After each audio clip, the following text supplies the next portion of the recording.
One measure of a life well lived is your impact on the lives of others. David Risher has already been there, done that, and he's working hard to do it again. David has probably had at least a small impact on your life, and I'd wager this is the first time you've heard his name. If you've ever purchased something on Amazon that wasn't a book, you've experienced the result of David's leadership. As an avid reader and comparative literature major, David was drawn to Earth's biggest bookstore. He joined Amazon when there were about 35 employees. His task was, ironically, to help in selling everything other than books. His leadership laid the foundation for Amazon to become the world's largest e-commerce company. His impact was so great, his is the only Easter egg on the site, a personal thank you page. Check the show notes for the link. But that wasn't nearly enough. Now David is taking his core passion to the world.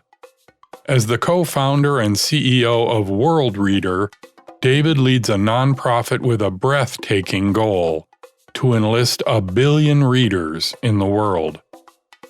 Focused on the global South, World Reader is taking e-reading technology and a deeply localized library to the world. It's an amazing effort that has made a powerful impact in less than a decade of work, with so much more to do. When I asked several leaders who I should interview, several said I just had to talk to David.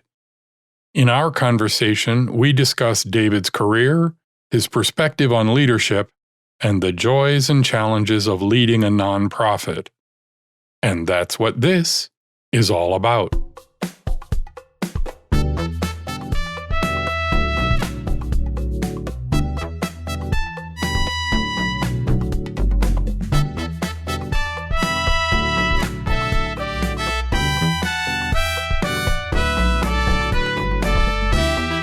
This is Leading Smart, the show about managing in the brainpower age.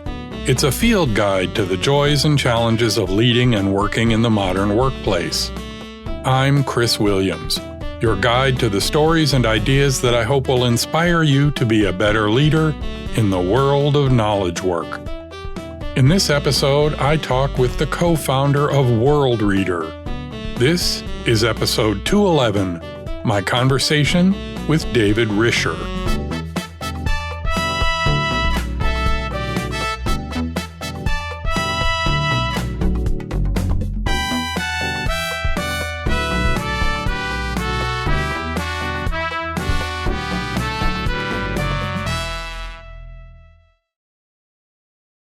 David Risher was fascinated with books as a child.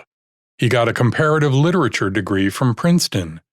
His thesis was on Samuel Beckett. Yet he ended up being one of the most notable leaders in the world of online commerce. Like many, his journey into the world of tech followed an interesting path. After Princeton, David went on to work for a consulting firm, then on to the Harvard Business School. I asked David how in the world a comp lit major ended up at the nation's premier business school. There are a couple of decisions I made in my life where at the time it looked surprising and maybe random, but I can sort of look back and see the roots of them. Going to business school, that was kind of a funny one because I didn't grow up thinking I was going to go to business school. But the job I took out of college was a job at a consulting firm. And truthfully, that was as much about paying back student debt and learning about the world beyond sort of the world of comparative literature, or the business world. And I just over time looked around and just noticed that all the successful people at the firm had all gone to business school. Many of them had gone to Harvard, and Harvard had this amazing sort of characteristic, which was you didn't actually have to take the GMAT. You could apply just with your recommendations and your essays and so forth. And so my thought was, well, if I get into Harvard, that's easy. I'll go to Harvard. And if I don't, I'll go take the GMAT and I'll figure that out and I'll kind of apply to some other places. But it really was sort of a just put one foot in front of the other strategy, honestly. It was look at successful people and say, that's what they did. So maybe that's a good idea for me too. This is something I see time and again. Harvard and Microsoft and Amazon and many smart companies don't look for someone with a targeted resume. Harvard wasn't screening for business undergraduates. Microsoft doesn't only hire computer science majors. They're more than willing to accept a comp lit major. They're looking for smart people with a passion for learning and doing. Yet that begs the question, how did David, with no technical background, get to Microsoft? So when I was a kid, I was growing up, in a single mom household. She, after she and my father split, decided that in order to create a small business, she had to buy a computer. It was just to sort of manage this business that she wanted to create. And so she bought an Apple II Plus. And that was one of those things. She, of course, was thinking about it for herself, but of course, was sitting there 24 hours a day. So when she wasn't using it, I would get myself on it. I'd play Olympic decathlon. I'd use what was it called? Screenwriter was the word processor. I had terrible handwriting as a kid, by the way. So just using Screenwriter, I think bumped up my grades by a point or two, just because the teachers could finally read it in high school. So I got into computers. And like a lot of kids, I was not particularly social, and I certainly wasn't the kid you were going to pick to be on your sports team first. But I got into computers. I was also that kid who went to the Radio Shack and played with the TRS-80 and sort of programmed using BASIC and a basic adventure game and just kind of played around. So then fast forward, my Microsoft interviews, they said, gosh, how is it that so you're a comparative literature major? How do you know something about computers? And I said, well, I just sort of grew up with them. I wrote my thesis on a computer, big old mainframe thing that Princeton had. So I was just familiar enough with the technology that somehow they managed to convince themselves that I had this sort of good blend of sort of left brain and right brain, and the computer piece was kind of baked in. I have been a believer that liberal arts education, critical thinking, these are the things that really differentiate folks, because, look, and you can see this today, Google knows all the answers. The answers are all out there somewhere, but it's a question of who can actually, sort of find the signal for the noise and think critically without just sort of accepting what's been done before and so forth. So that's always been a little bit how I kind of presented myself when I joined this consulting firm, and they said, what's a comp lit major doing applying at a consulting firm? That's how I presented myself at Microsoft, and it's because I actually believe it. Yet many leaders, David included, face the challenge of leading deeply technical teams without the specific domain knowledge. At Microsoft, he led the Access team, a product that took the complex world of database systems to the masses. And at Amazon, the technical challenges were immense. Do you need to be technical to manage a technical project? It's a great question. And I think the answer is you don't need the technical skills per se, but you do need an engineer's mindset, a problem-solving mindset, a way to take complicated things and break them down into segments and look at each piece, understand where the bottlenecks are, for example. And I think you need that because, well, twofold. One, it's very difficult to be comfortable in the technology world without a little bit of that mindset. You're just going to bump into a lot of other people who share that mindset. And if you don't have it, they're going to look at you like you're an alien. But the second is the problems that technology companies try to solve do tend to be large and amorphous and confusing and so forth. And so if you can't break them down into segments, you might find yourself sort of stymied right from the beginning. So I do think that's right. There was, when I worked at the consulting firm, it was called the LEK Partnership. I was given a project to try to figure out which product lines were profitable and which were not profitable at a consumer electronics company. And a colleague of mine who was more experienced said, you know what, we need to use a database for this because we need to collect a lot of information, literally price volume information. And so they suggested DBase, and we used Fox Pro, funnily enough. And as I mentioned, I became a Foxbase Plus user as a result of that.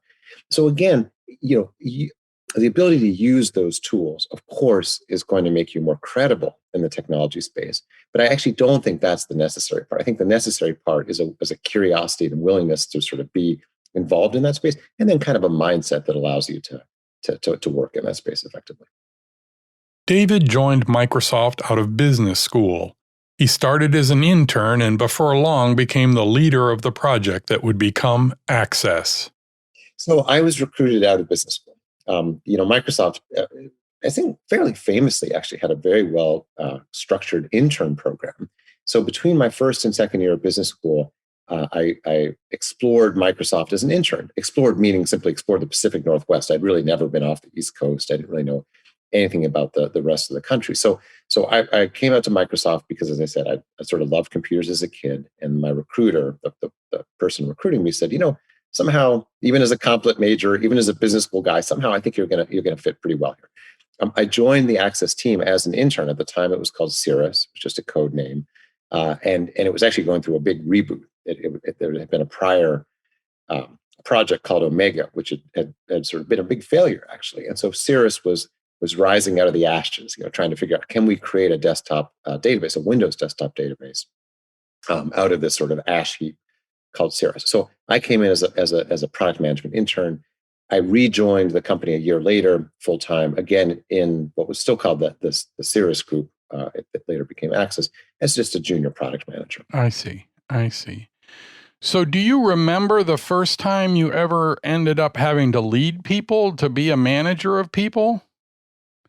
It's so funny. So you mentioned that you had asked me this question, and I thought a bit about it. And first, what I thought of course, was sort of the quantitative side. When did I start to get direct reports? I had an intern myself, someone I was managing, and then a couple of other people on my team, sort of undergraduates. And then at a certain point, I was asked to be the Access 95 team lead, which all of a sudden went from 5 direct reports to, I don't know, maybe a team of a couple hundred. And so my temptation was to sort of talk about that and so forth. But when I really thought about it, I actually remembered a very specific meeting when I maybe had 2 direct reports. I had a boss who was a very powerful person, a woman with a very, very strong personality. And she sort of wasn't afraid to show it. That was kind of part of her, you almost might say, brand. Is that she was a strong, strong person who was going to be very direct with people. And truthfully, she could be a little bit nasty sometimes. But again, she sort of knew that about herself, but it was something that I think she wore a little bit with a sort of badge of pride. So we're in a meeting, and I have one of my direct reports, a young woman, was in that meeting with my boss. There were the 3 of us, and probably some other people as well. And I don't remember the subject of the meeting, some marketing meeting around Access. But my direct report said something which probably wasn't the cleverest thing to say. I don't remember what it was. My boss looked at her and said, "That was stupid." She probably said something much harsher than that, but that was it. And it was quite a harsh thing to say right in the middle of a meeting with a bunch of people. That was a stupid idea. And I turned to my boss and said, "Please don't talk to her that way. Please don't talk to her that way." And that's all I said. And the room got very quiet because people didn't talk back to my boss. And then we all kind of like stood up, kind of adjusted ourselves and kind of moved on. When I look back at that and I think of that interaction, and of course I ended up talking to my boss about it. She called me in her office and she said, I actually appreciate your saying that. It was inappropriate. I was off base on that. And so thanks for sort of calling me out on it. And let's figure out how we can sort of deal with subject problems like that in the future. That's actually, I think, when I first really felt like a leader. I wish I could tell you I haven't heard those stories before. There are just so many interactions that people had in which at that time, Microsoft had a lot of, how shall we say it, sharp elbows, right? There was a lot of, that's the stupidest effing thing I've ever heard, and all that stuff that was going on. Yeah. Well, and organizations reflect their leaders to a certain extent, and Microsoft had a very sort of famously aggressive leader in Bill. He called me the stupidest guy he ever met as well. So that was sort of a thing. I don't want to say some people could pull it off. I don't think that's exactly right, but I do think when you're CEO of a company, maybe you get a little bit of latitude. Maybe that was sort of his shtick. But then as you sort of filter it down, people start to kind of parrot sort of that aggro thing, and it just wasn't helpful. Just wasn't helpful, And my boss was great, but you know Bill Gates either.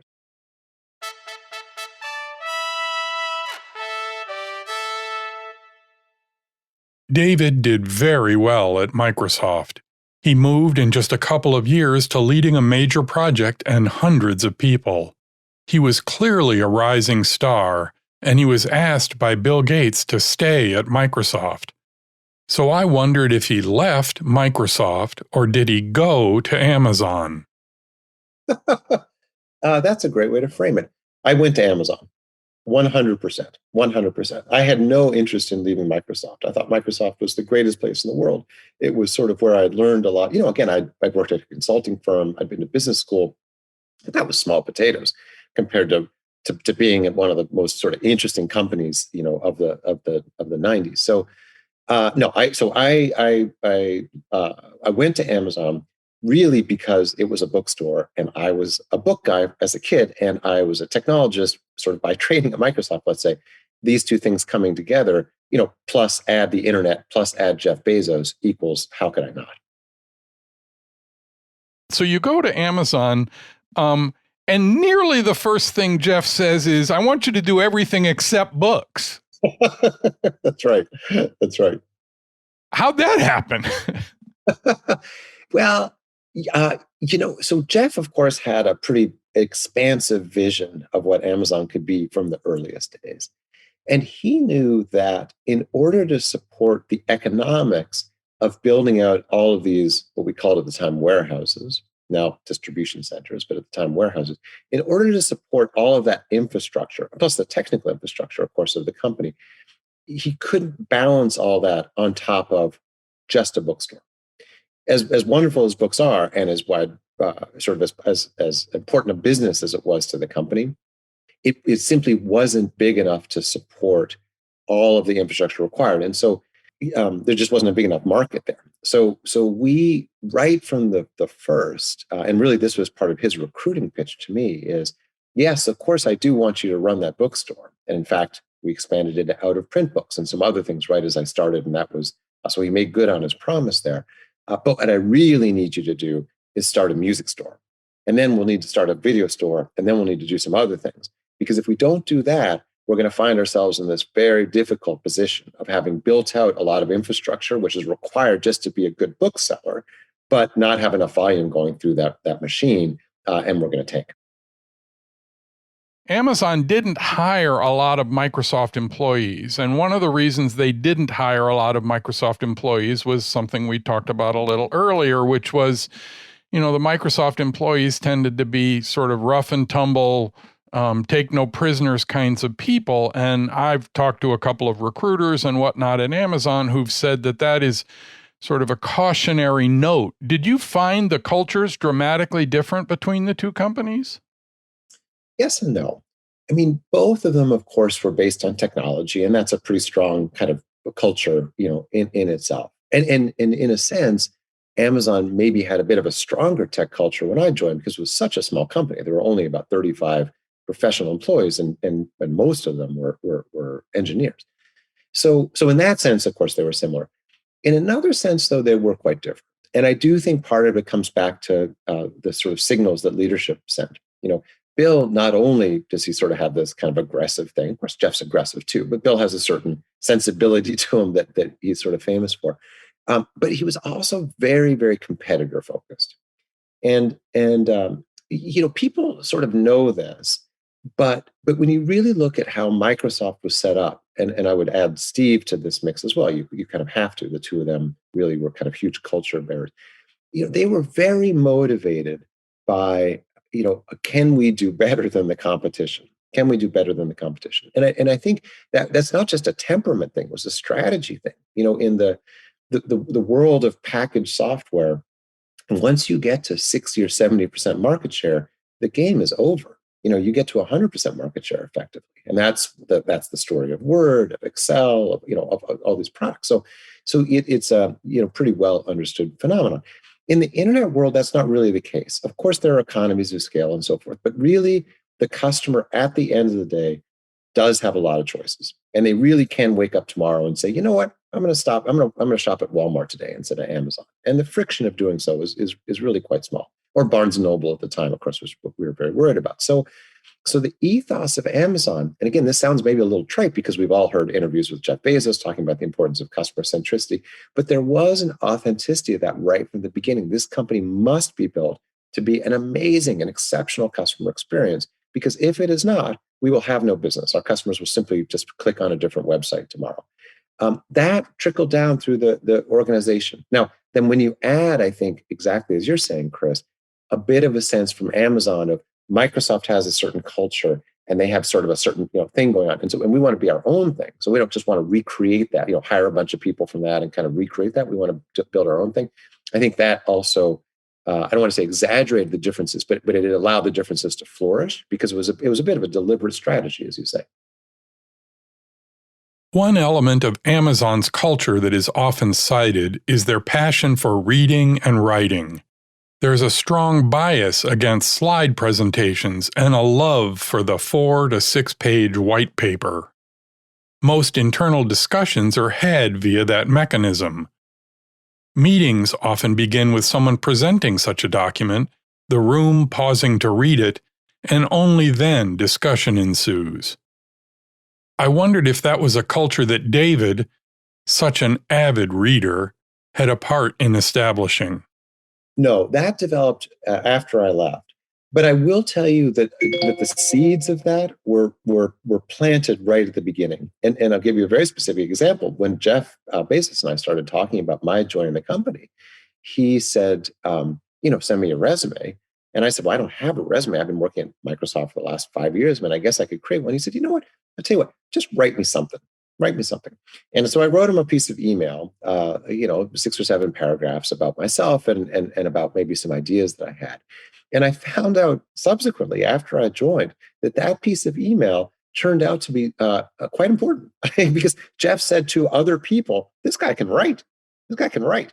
So he, from the beginning, had this sense that writing was a good way to distinguish between people who were careful thinkers and people who are not. And his big criticism of PowerPoint is it allows you to sort of paper over, virtually, but paper over inconsistencies and you put bullet points together that don't really make any sense. And you sort of nod your way through them and you realize, well, that wasn't really, actually didn't really say very much of anything, but somehow it just cost me an hour. Whereas it's very difficult to do that with a 4 to 6 page memo. You just don't have the same air cover. Amazon grew an astounding 26,000% in the 5 years David was there. That kind of growth requires, or perhaps teaches, management flexibility that few people ever experience. Talk to me about building leadership at scale. There's several sort of inflection points that people have as they rise up being a leader. And the first one is obviously when you go from being an individual contributor to being a manager, and you have to figure out what my relationship with these people is, and can I really go to lunch with them anymore, and all those kinds of things that you have to figure out about that. The next inflection point is when you start being the manager of managers, and you end up realizing that you have to manage by remote control. And so there's a number of things that change. You have to pay more attention to what the culture of the organization is, because you can't really control each thing that's happening several layers down. At Amazon, you went to building this organization. Obviously, it scaled very quickly. How did you do that? Well, so in a way, I was lucky. And that is, it did grow very quickly. It grew quickly in part because the problem space we were trying to address was so large, and it itself was growing. Right, internet commerce was growing very quickly, in part because of Amazon, and in part because just the internet. And so, so some of that growth in and of itself, I was almost sort of just holding on. I mean, let's just be honest. I was just holding on for dear life, trying to say, like, how can I, hold on to this wave? Is it so that it doesn't, it doesn't crush me?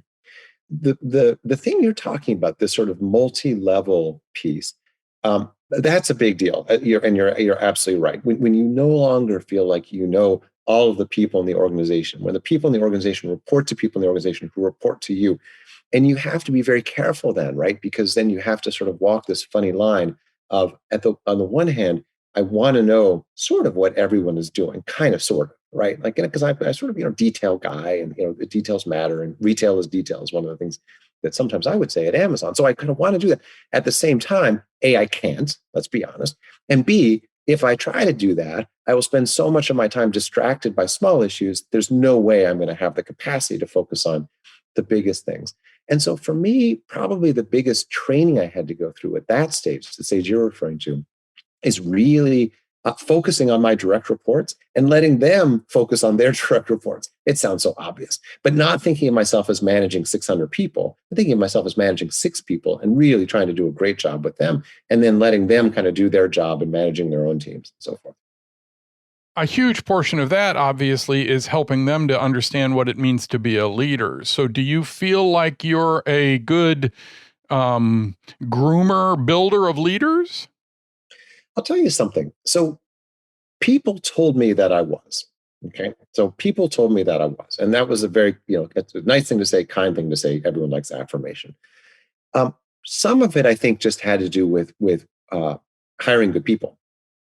Just hiring great people, that gets you 80% of the way there. Jim Collins, who wrote Good to Great, famously talks about having the right people on the bus and so forth. And that's true. And in fact, to your earlier point, some of the people that I hired were, in fact, people who used to work for me at Microsoft. I brought some people from Microsoft over, people that I thought were particularly impressive leaders, good people who had really led teams and done great jobs. Christopher Payne being a good example of one of those people. So part of it's just having great people. The grooming part, I will tell you, I don't know that I really focused on that at the time, at the Amazon time. I think I just was who I was, truthfully, and hoped, I guess, to the extent I had a strategy, hope that if I was doing a good job leading them, that would sort of rub off on them, and by extension, that would work. A lot of the deeper leadership lessons I've had to learn have actually been more recent, outside of Amazon, have been running Worldreader. And the reason for that is because Amazon, of course, it had a lot of other tools. There's a lot of things going for it. It had stock, and which was going up, so people could put up with all sorts of sloppiness and this and that and the other thing. It had a massive rising tide. Of course, we were helping create that tide, but the tide was also rising around us. It had people that had gone through this recruiting process that was sort of brutal in its intensity, but by the time you got through it, those people were pretty great. You go to a nonprofit, and I know I'm skipping ahead here, but you don't have a lot of those same tools. And so really a lot of the, I'd say, sort of more advanced leadership lessons that I've had to learn have come more recently. And at Amazon, to a certain extent, even though people told me I was doing a good job grooming them and so forth, honestly, I thought a lot of it was just I hired some pretty great people. We had some pretty great problems to work on. And I probably exhibited some behaviors that were pretty positive myself that other people could sort of copy and modify for themselves. And that, I don't want to say it took care of itself, but that probably accounts for the majority of the way I was leading at the time.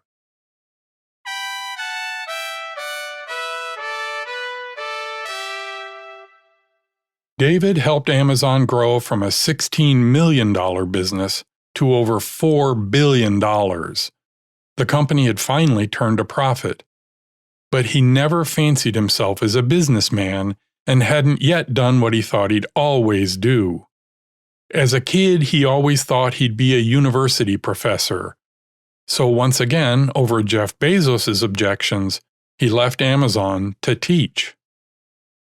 He taught business at the University of Washington's Foster School of Business, including a course called Doing Business on the Internet, for which he was obviously well qualified. He was named Teacher of the Year. Still, after a few years, he and his wife had some wanderlust, a need to move on to the next big thing.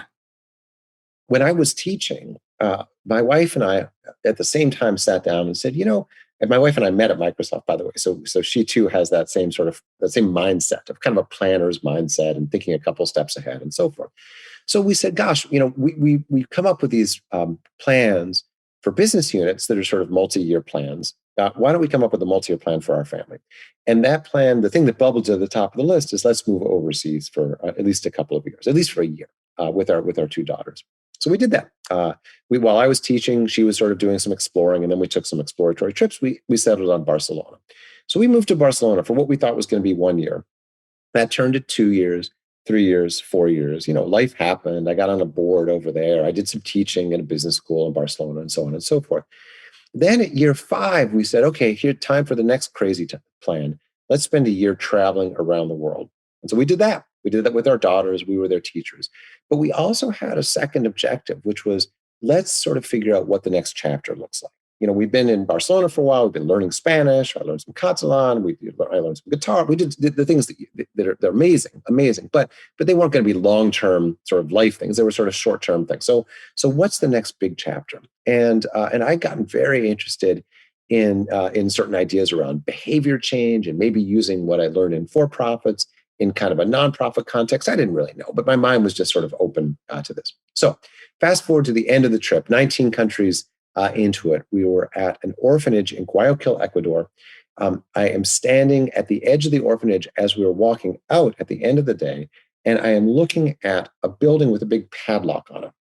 And I asked the woman who ran the orphanage, why is there a padlock on that building and what's going on inside?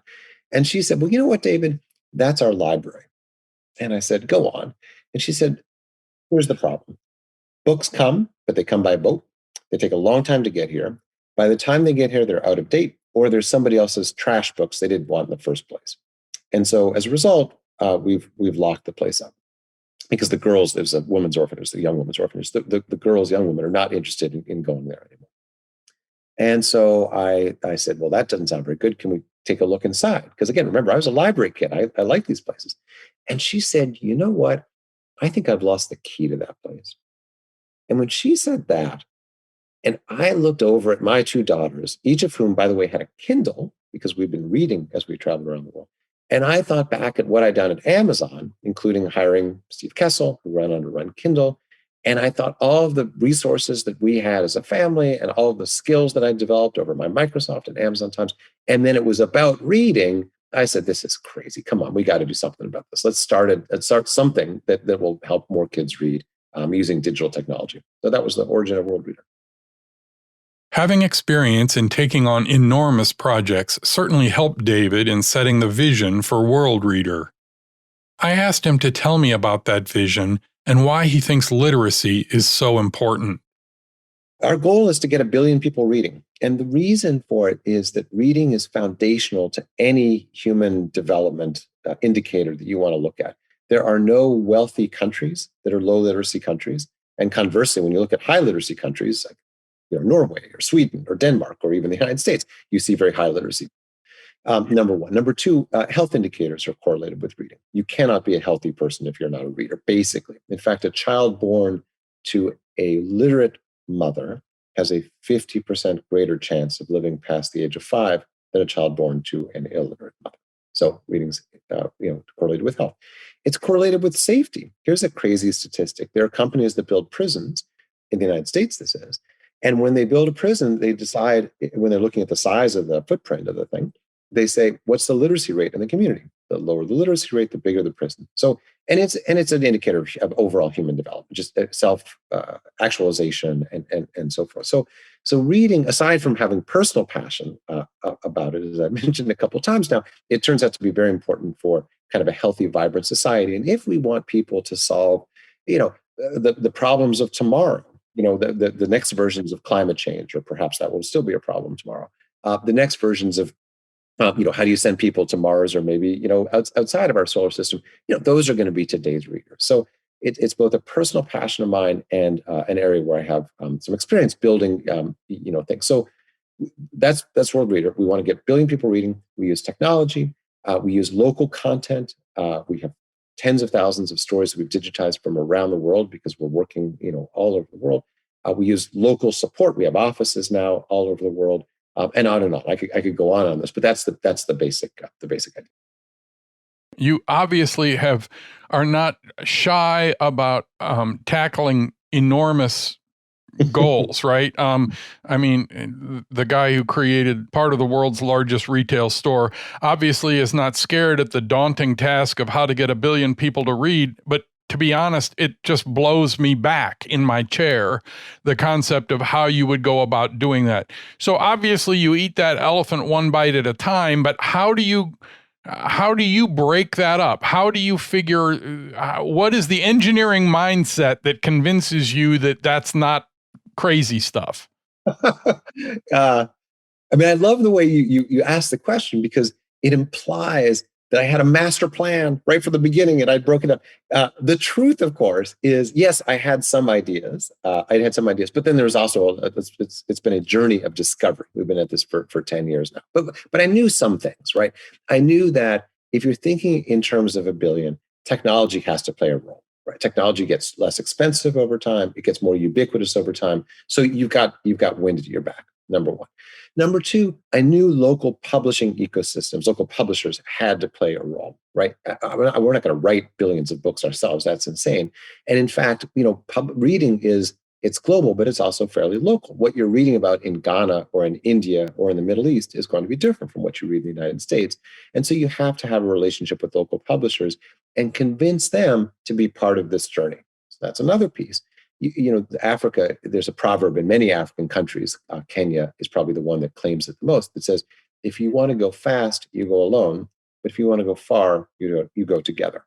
So right from the beginning, we had sort of a partner first mindset. This is not going to be about World Reader becoming, UNICEF or Save the Children or something like that. Even those organizations, as large as they are still tiny, tiny compared to the problems they're trying to solve. So we had to partner with other organizations. So we started partnering with school systems right from the beginning. We partnered with library systems. We're in every public library in Kenya, 61 public libraries, about 600,000 checkouts of our devices just over the first 12 months. So if that makes any sense, it's sort of a breaking it down. There's a technology piece, there's a content piece, there's a partnership piece. And then just like any other business. I mean, now you're starting to hire people with certain skills. You're starting to put people on the ground in different parts of the world because as a sort of product person that if you don't have people who are pretty close to the people you're trying to solve, you're not going to solve the problem in the right way. And it's a sort of a one foot in front of the other. Last thing I'll say is, and this is a sort of big difference in the nonprofit world, is you have to build some fundraising muscle as well. In the for-profit world, you have this sort of beautiful thing. If you have a business model that's a kind of coherent model, where the more you do of whatever you're doing, the more money you make.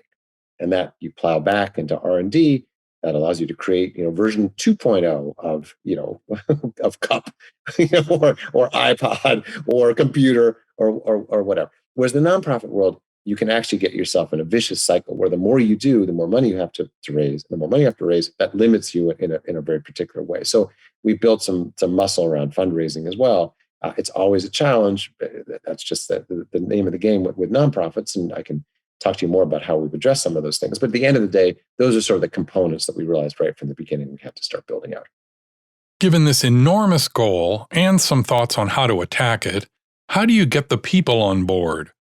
At a for-profit business, the vision is vital, but it's also supported by the economics.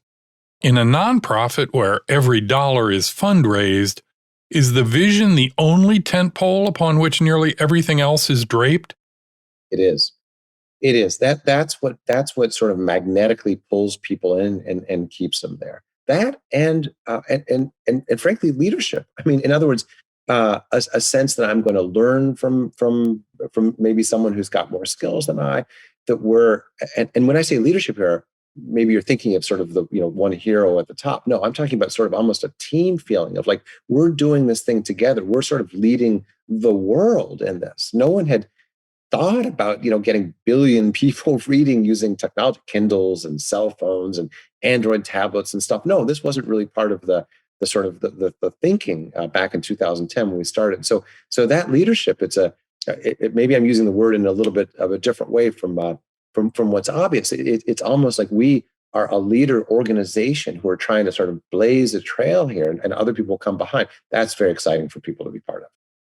One of the things that I was about to ask, in many ways you just answered, which is that a huge portion of handling an organization as distributed as yours is to build a leader. So you've got a leader in Kenya, right? I don't know who that person is, but I'm sure there's somebody who you look at as owning Kenya and owning Ghana and owning Ecuador and so being able to foster those people into feeling like they have a sense of ownership for the fate of their country and their universe, that's got to be very important, right?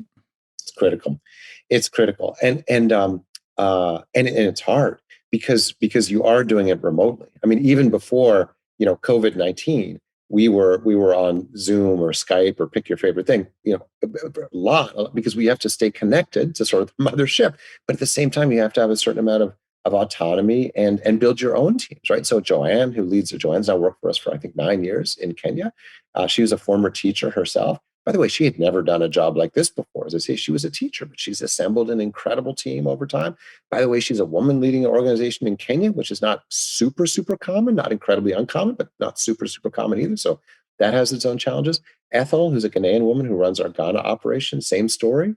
She's had to build a team herself of Ghanaians. Of course, it's very important that the people who are running these offices both represent their own country and then bring people the best and the brightest that they can find from their own country to be part of this mission so that they can, take the whole country forward. So yeah, it's a sort of form of distributed leadership that is certainly something I'd never done before. Even at Amazon, where we had teams all over and so forth, it's still there's a level of distribution and sort of local autonomy that's significantly greater for the reasons you just said. Do you worry about clearly you need to both localize the vision and make sure it stays true? How do you balance that? Yeah, sometimes we use this ugly word glocal, which we just laugh. We're just like, that's just the worst word we've ever used, so we're just not going to use that word. But this sort of global, local thing. Yeah, one strength I would say that we have had is our North Star hasn't shifted, by an inch. We are a reading focused organization. We are all about unlocking human potential using the power of reading.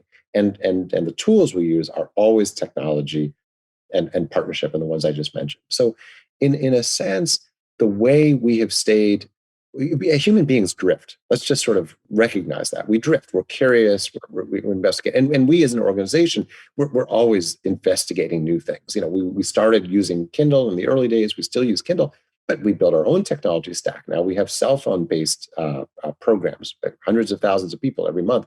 We're now AWS sort of experts. We have 1 million rows of data every single day pumped into Redshift and AWS. So my point is, of course, we're a learning organization. That said, our North Star hasn't drifted, an inch. And I think that that helps keep the focus. It's so very important, particularly when you're working across, literally 13 with 12 and a half time zones a day, between here and Bangalore, with 12 and a half time zones. So it's very, very important to have a sort of singleness of vision.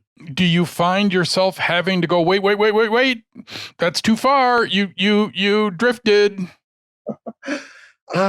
You know what? I tell you, I would say maybe if people criticize me, they might have to tell me that more than I tell them that, if that makes any sense. Because I do like to explore new things. As I say, I'm not tempted to explore things really outside of reading, but I do try to push the organization to say, there is new technology here, voice technology. How are we going to start incorporating that? We can't become transfixed on, this is a Jeff Bezos thing. He talks about being single-minded about strategy, but sort of flexible about details. And I'm quite flexible about details, let's put it that way. And so there's always a little push and pull. People have sort of have heard the religion of my, like, let's stay focused on reading. And sometimes they get to play that back to me and say, David, you might be pushing this a little bit too far here, a little bit too fast off the central core. At Microsoft or Amazon, you have a lot of levers to assist you as a leader. There's pay or stock or bonuses or other perks. How does motivation work in a nonprofit? I think it's actually one of the hardest parts of running a nonprofit, and it's for the reasons you say. Of course, you have fewer tools, or at least let's say fewer of the obvious tools. The economic tools. You do have fewer of those. The other thing that makes it hard, and this may be counterintuitive, is of course people are there because of the mission, of course, and that's a huge strength. However, remember that the goals of nonprofits tend to be, at least a certain type of nonprofit, the one that we're running, tend to be very ambitious, very big, and therefore. And let's actually step further along this path. There's a way of thinking of what nonprofits are doing, which is that we are organizations that are tackling the world's problems that have been left behind by the for-profit world, and that governments, for one reason or another, haven't organized themselves to handle properly. Because in a lot of ways, the sort of social sector problems, should probably be handled by government, right? Education, environment, food security, health, right? These are the sorts of things that governments, at least in theory, are set up well to do. Well, but in practice, they leave all sorts of holes, and they don't tend to be very innovative, and all sorts of things that we recognize about governments, even very well functioning governments. So what does that mean? That means that nonprofits step in to solve some of the world's biggest problems with some of the world's most limited resources. That could be daunting. That can be daunting. That can create burnout and frustration. And are we really making progress and so forth? So that then leads back to your question: how do you keep people motivated, within that? Well, some of it, of course, is just rallying around the vision. Some of it, probably, to be honest, is a little kind of cult of personality. We're trying to pull together some of the best people in the world to solve this problem, and you're part of that team. By the way, very important word, team. Come back to that in a minute. And then some of it, at a more tactical level, is okay. We don't have money to play with as much, but we can play with time. We can play with time. So we, for example, at World Reader next week, this is where today is August 7th when we're recording this. And we close our office for a week in the summer for a full week. At the same time, all around the world, we have 60 people around the world, different offices. Everyone closes down. Why is that so important? It's so important because it means that everybody can take a deep breath at the same time. You don't come back to 1,000 pieces of email that are unread. Whole company shuts down. We do it now, and then we do it again around the new year. We have a fairly generous vacation policy. That's another way we play with time. When we're not in pandemic mode, we play a lot with travel. We allow people to move from office to office fairly easily, within reason and so forth, but fairly easily. I myself, last year, a little earlier than this time last year, I was in India for a couple of months with my wife, actually. The two of us went over and worked in our India operation. We've also spent a lot of time in the UK. We have an office in Barcelona. We were in Kenya last year and so forth. So you start to use at a tactical level the tools you've got, which tend to be time and travel for us, tend to be time and location. And we attract people who find that kind of exciting to be part of an organization that allows them to move around, have a little bit more autonomy, and have a little more control over their personal time, even if they don't maybe make nearly as much money as they could in the private sector. So let's talk about the other side of the coin, which is, I'm assuming in an organization that's got 60 people, not everybody's hitting on all cylinders at all times. So talk about, how do you do performance reviews? How does that stuff work? Yeah. In a way, it's very similar to what you're used to at a company like Microsoft. We do annual performance reviews. We actually have job descriptions, which actually was a little bit new for me. I don't know that I really had those back in the day, but we actually write them out for people so people are pretty clear on how it is they're being evaluated. One of the attractive parts, I think, about working at an organization like World Reader, and of course, there are a lot of great nonprofits, but we're maybe particularly focused on this, is to a certain extent, when we talk about the mechanics of the organization, we've modeled ourselves after Amazon and Microsoft. In other words, after well-run companies, and so we do a lot of those same things. And annual salary increases when we can afford that. Performance reviews that give you very clear. We talk a lot about our vision and how closely our vision and our values and how closely you're reflecting those. We do employee surveys. So really, I think a lot of the tools that you'd be very used to, we've tried to apply to the nonprofit space. I'll tell you an interesting thing that happens, though, and people routinely write us and say, "I'd like to volunteer," and you'd think, in general, the answer that we would say is yes. But what we actually say is, "That's great. We're going to interview you, and we're going to make sure that this is a good fit, and we're going to tell you the way we operate and our expectations about how we operate and the professionalism that you're going to bring to the table and so forth." And we end up saying no to more volunteers than we say yes to, just in the same way that when you interview people for a paid job, you probably do the same. Then the reason is we want the culture to be a very professional culture, and we want the culture to be full of people who do show up every day, ready to do their best. And frankly, just like any organization, sometimes we have to let people go, and that's just like any organization you've been part of too. The words, just like any organization, are what I hear all the time. The themes of great leadership are far more alike than they are different. Whether it's in the tech world or education or any industry, whether it's for profit or not, what builds great teams are largely the same: a great vision, and consistent, thoughtful leadership. There are more commonalities than differences. And I feel like I have a little insight into that in the following way. In World Reader, we have a technology team, we have a data team, we also have a communications team. We also have a set of implementation teams that literally work in school systems, making sure that kids have e-reader devices, that they're properly charged, that they can use them in the classroom, that the teachers know how to use them, and so forth. And the way we manage those teams, I mean, is almost identical. There's no substantive difference between the way we would manage one team over the other.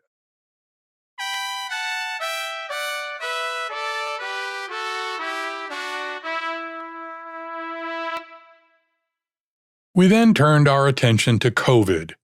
David and World Reader have been managing remotely around the globe for a decade, so maybe he can help us understand the future. Is working remotely going to stick?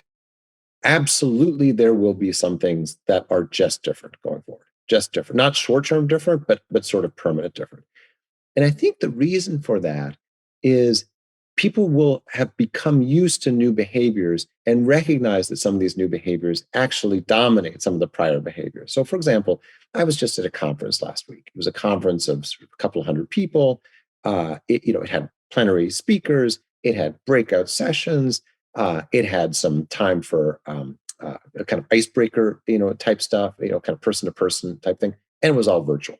It was all virtual. When you look back at it, when I look back at it at the end of this 5-hour session, I thought to myself, gosh, that was a good solid B plus, as a conference go. It wasn't quite an A, but it was a good solid B plus. But it's going to become an A minus, and then it's going to become an A, and it's going to be just fine. And by the way, I didn't have to get on a plane. I didn't have to go to a hotel. I didn't have to go eat bad food. I didn't have to do all those things. I didn't have to lose 3 days of jet lag if it was across the country, across the world. So the net pros, not to say it will completely replace, but man, it's a pretty good complement. It's a pretty good complement and a pretty good substitute in some cases. And so I think some the same with school systems. Look, school systems, of course, for the next couple of years, it's just going to be brutal. It's just going to be brutal. Schools will open, then they'll close, kids will get sick, then they'll get better, the teachers will get sick, some teachers will die, then it'll be, I mean, my God, think of all of the sort of shocks that are going to go through the system. You can't go through something like that for a couple of years and end up on the other side with, okay, back to normal. No, of course not. Of course not. You're going to find a situation where, gosh, maybe it really does make sense if you're, a high school to do some stuff remotely, or maybe if you're a university, instead of having 200 people in a classroom, maybe you can have sometimes 2,000 people in a virtual classroom and spread knowledge a lot better and maybe a lot less expensively. So that is to say, there are absolutely some things that will be different. Now, the last thing I'll say on this is you will sometimes maybe talk to people who say things like, cities are dead, everyone's going to move everywhere. I actually don't believe that either. I think there are certain things that won't change because they are sort of deep human behavior things. And humans, we are social creatures. We do like to be together. There is a certain magic and friction that happens when people bump into each other or have a quick conversation that they never would have had digitally, just because there's no time or whatever it is. And that's pretty magical as well. And so I don't have a crystal ball on this any better than anybody else, but I will say that, except to say, there are some things, conferences, education, and so forth, that I think are changed permanently. But I think when it comes to things like people wanting physically to be together periodically, that's gonna that'll persist. Particularly, last point, I think if you're younger, I think one of the very interesting things that people are going to start to look at is how is this pandemic affecting, say, 25-year-olds in a way that is very different from 55-year-olds. If you're 25, man, you'd want to be with people. You maybe want to meet your husband or wife. Your apartment is fairly small, so you want to get out. Your work is a whole sort of social thing beyond just sort of the physical. If you're 45 or 50, you got your nice desk from Restoration Hardware. You maybe a little further away, so the commute's kind of a drag. You got your social network and all the rest. So you may be a little more comfortable. And so I think that's another way to kind of cut this over time, is to look at how different sort of age groups will sort of react to kind of what happens in the pandemic, and then what happens afterwards, how willing they are to kind of quote unquote return to normal. I think that might be quite different by age as well.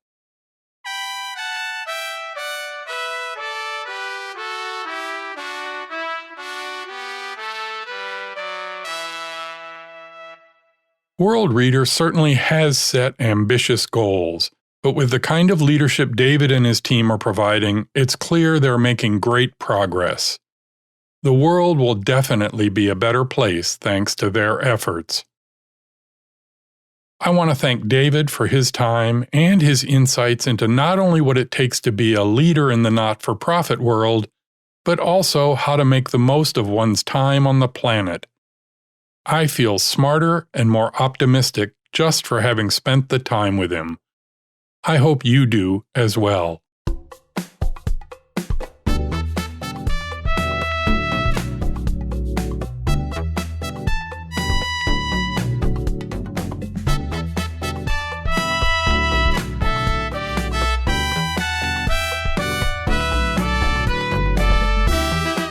Leading Smart is from me, Chris Williams. You can find out more about the show and discover other resources for leaders at my website, clwill.com.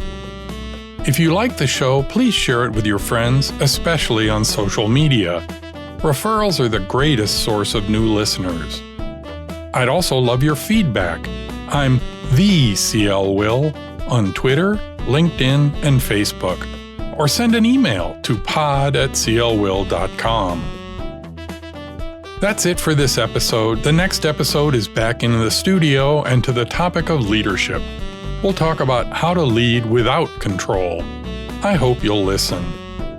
Until then, please remember that each of the several dozen decisions you make today are part of Leading Smart.